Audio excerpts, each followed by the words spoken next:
तो बाबू ऋषियाए जी हैं और जब ऋषियाए जी हैं तो माई के छोड़ के चला जाइए तो चला एक लाइन भैया बबुआ के हो जाए काहे बदे कि गाड़ी दोनों पहिया से चला था, माऊ से चला था और बबुओं से चला था। तो बाबू के इनकर इशारा है कि इनके बाबू को नहीं कहा था, पूरे देश के बाबू के। लोग बताओ थी कुछ देवता डीह ड्यूहार में पूजा जाती, कुछ देवता गांव जवार में पूजा जाती, कुछ देवता जिला जवार में पूजा जाती। लेकिन वो तो अलग बात यह है। एक लाइन राष्ट्रपिता महात्मा गांधी जी के, दो लाइन आप लोगों के सामने है। उन्होंने, या आप लोग जानते हैं, इतिहास पढ़े हैं कि क्रांति का आंदोलन हुआ। एक बार महात्मा गांधी जी ट्रेन में सफर कर रहे थे तो एक अंग्रेज जो कि जज था तो महात्मा गांधी जी के सीट के बगल बैठा था। तो कहता है, महात्मा गांधी जी आपने कपड़ा क्यों नहीं पहना है, आप धोती कुर्ता क्यों पहने हैं? भाई वो सूट बूट तो पहने नहीं रहे महात्मा गांधी जी। तब महात्मा गांधी जी राष्ट्रपिता उनसे कहते हैं कि साहब कुल कपड़ा तो आप लोग ले ले, सूट बूट तो आप लोग ले ले पहिरी का, तो हम बस पहिरी का, हमारी पहरावा है और हमारी पहचान है और हमारे माटी का शान है। कहना है बजा क्या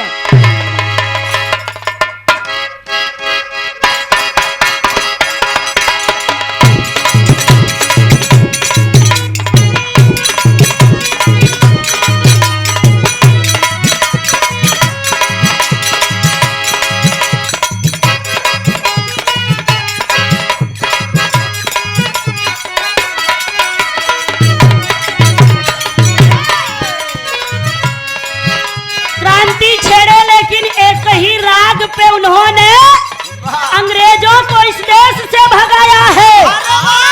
कहना है अमर बनवले जग में रघुपति राघव राजा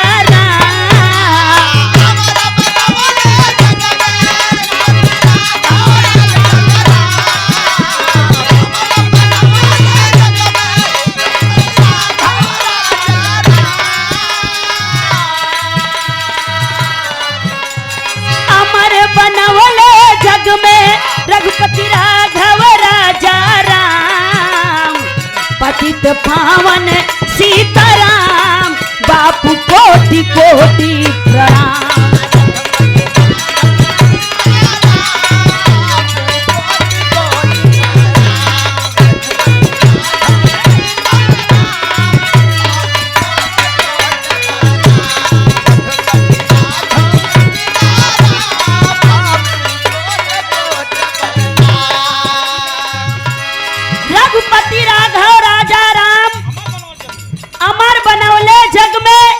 रघुपति राघव राजा राम, बापू कोटि कोटि प्रणाम, पतित पावन सीताराम, बापू कोटि कोटि प्रणाम। एक ही राग गाए और अंग्रेजों को इस देश से भगाए हैं। कहना है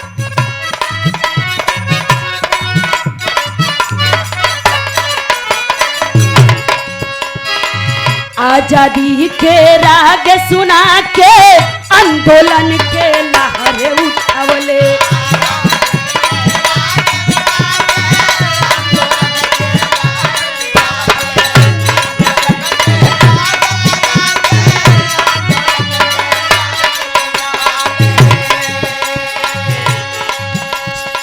सत्य अहिंसा के लाठी से अंग्रेजन के मार भगवले।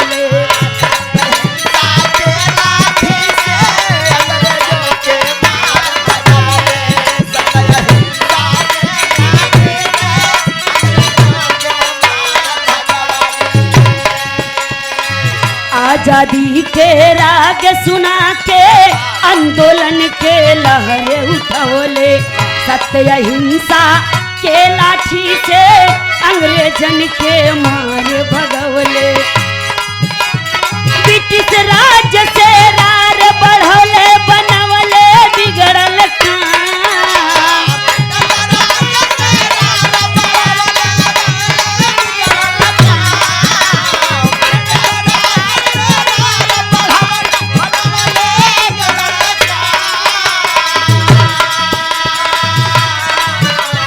ब्रिटिश राज से रार बढ़ौले, बनवले बिगड़ल काम। रघुपति राघव राजा राम, बापू कोटि कोटि प्रणाम। रघुपति राघव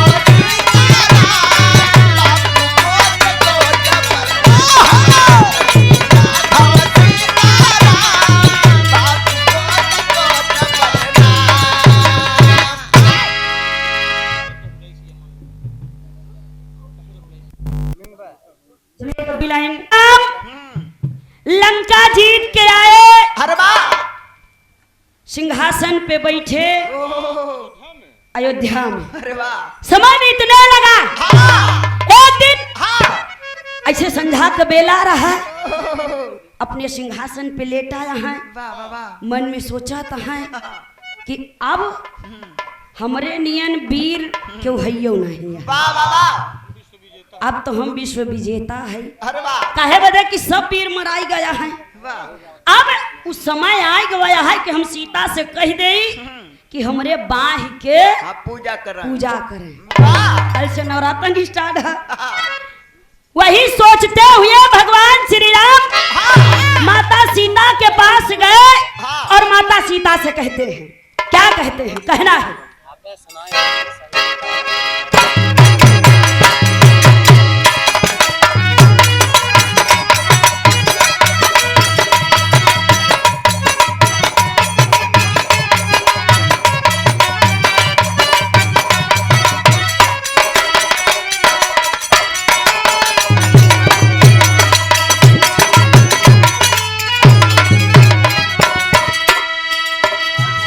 मर्यादा पुरुषोत्तम राम भगवान जी बगल में बैठे हैं माता सीता के, और माता सीता से यही बात करें, बड़े प्यार से कहते हैं, कहे रघुराई सिया मानिला कहनवा,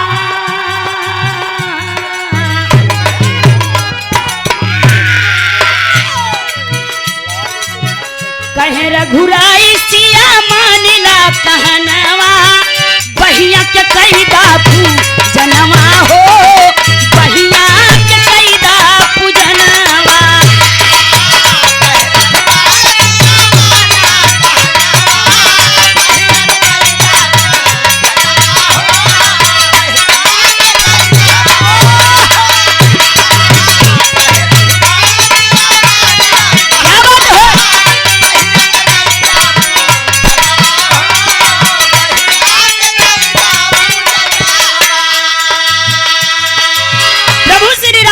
सीता से कहते हैं कि देवी अब वो समय आ गया है, आप हमारे बाह की पूजा कीजिए।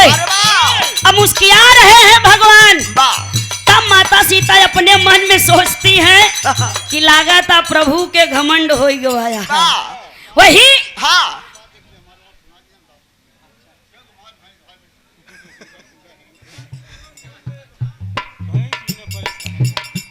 भैंस तोराय न ले ऐसे परेशान है। अरे वाह, दादाजी की ओर से बड़ी सारी माया आपको पढ़ाऊं।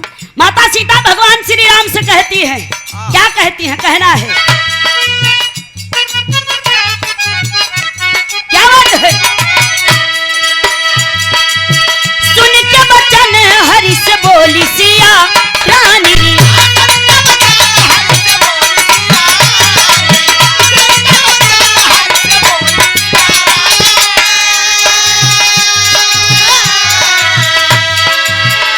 कबीर बाकी हुए बतियाला मानी हो, बतियाला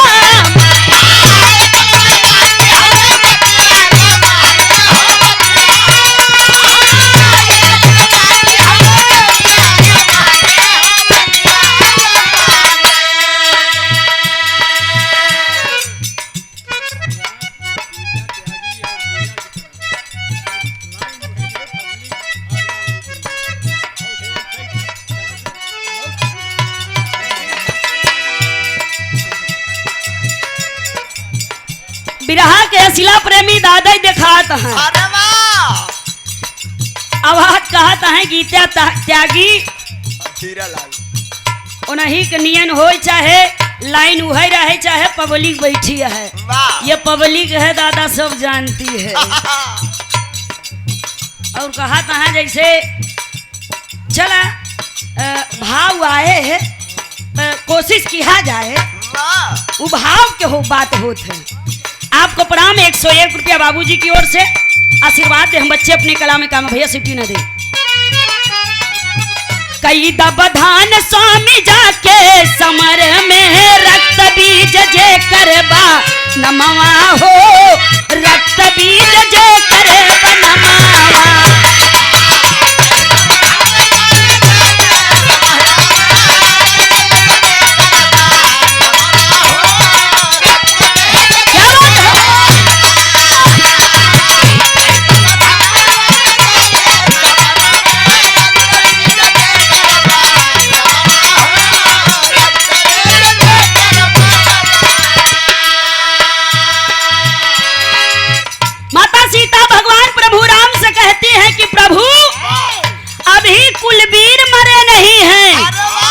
भगवान राम उठ के खड़े हो गए और कहते हैं कि देवी कौन बचा है आप हमको नाम बताइए।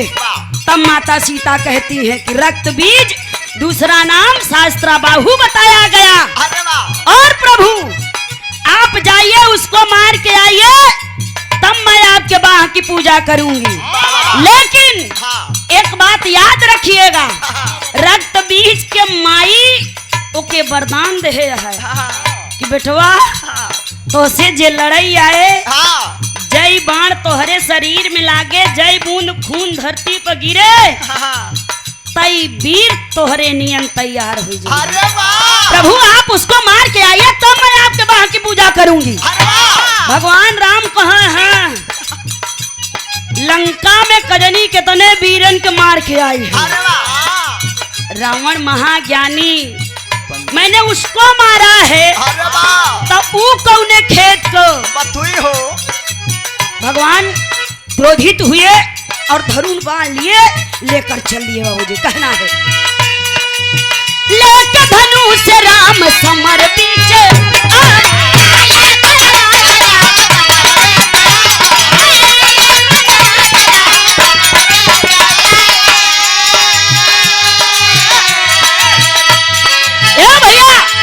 भगवान प्रभु श्री राम धनुष बाण लेके वहां आए जहां रक्त बीज रहता था।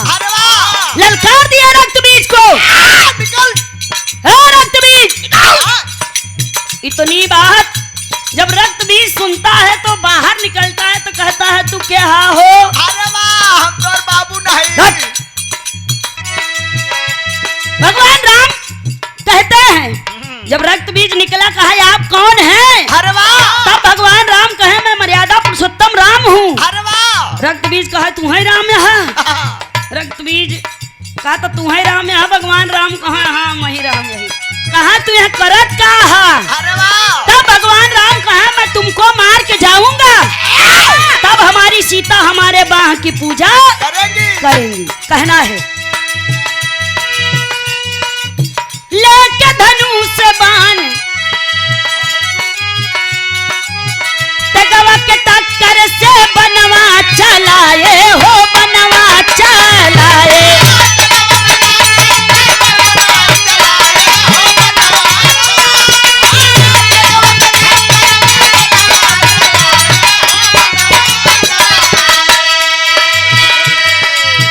जय बूंद खुनवा गिरल धरती पे तई वीर बन गईले रनवा हो तई वीर बन गईले रनवा।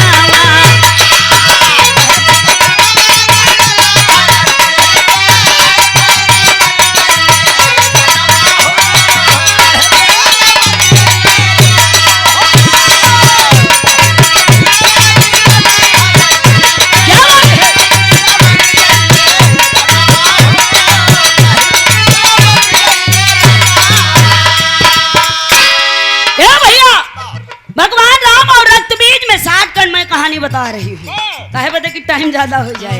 दोनों में घमासान युद्ध होने लगा। जय बाण रक्त बीज के लगे, जय बूंद खून धरती पे गिरे, उसके नियन 23,000 वीर तैयार हो जाएं। वाह वाह वाह। भगवान राम 4 ठनी के मारे हाँ। और 10 तैयार रहे। अरे वाह। गुरु वशिष्ठ कुल खेला देखत रहे, देखत देखत थक गंत गाय माता सीता से कहा देवी हाँ। सीते अगर राम कहत रहन बहिया पूजे के तो पूज दे होती ना। अब लागा था पुराना हो जाबू। हे सीता बरे राम लौट के आई है ना। माता सीता जब इतनी बात सुनती हैं कि भगवान राम और भी रक्त बीज से, तब वहां से क्रोधित होके चलती है। कहना है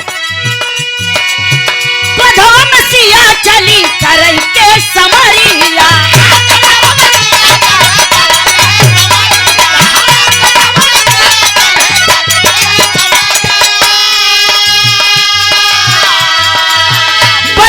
चंडी सोहे हाथ में कतरिया हो, हाथ में कतरिया।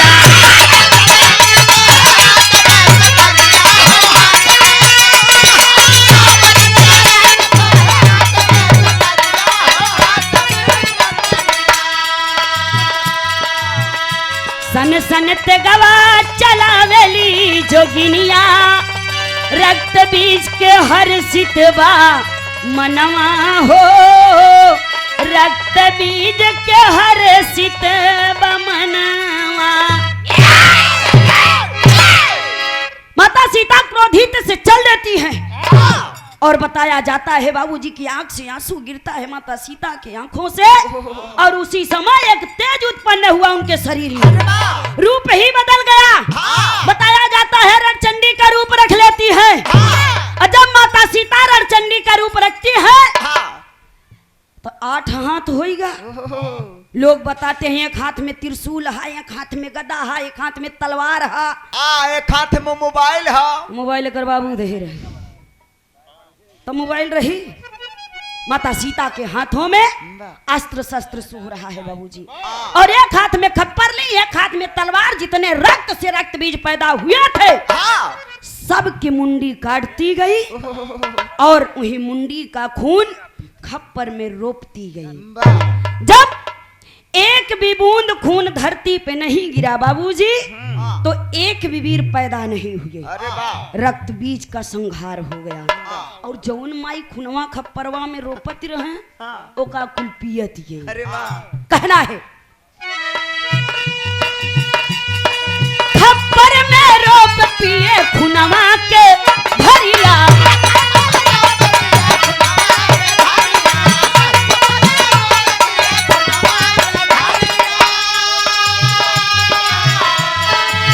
कोमल बदन कुले होई गईले करिया हो, होई गईले करिया।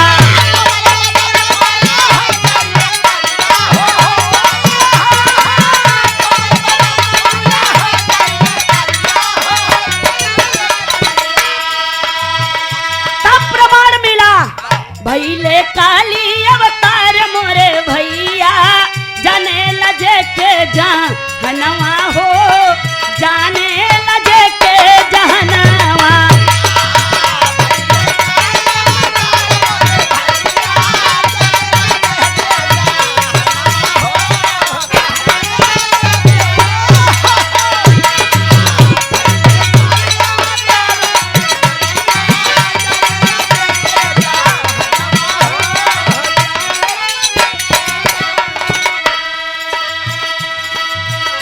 जौन माई खून पियत गई, माता सीता के कोमल बदन कुल काली पड़ गई।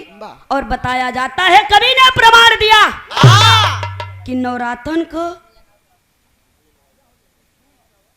8वें दिन काल रात्रि यानी काली माई के पूजा होता। तभी से काली उत्पत्ति हुई आखिरी और अंतिम भाव में। कहना है गुरुवर गणेश राम लाल के कथनवा,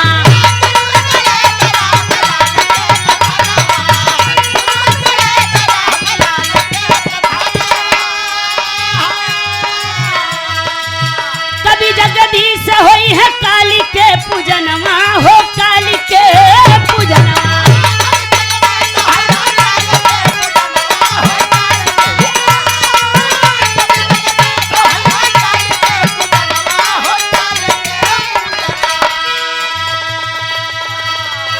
गावे लरीनु धई के माई के चरणवा नैनी बजे कर्मा कनवा हो अरे नैनी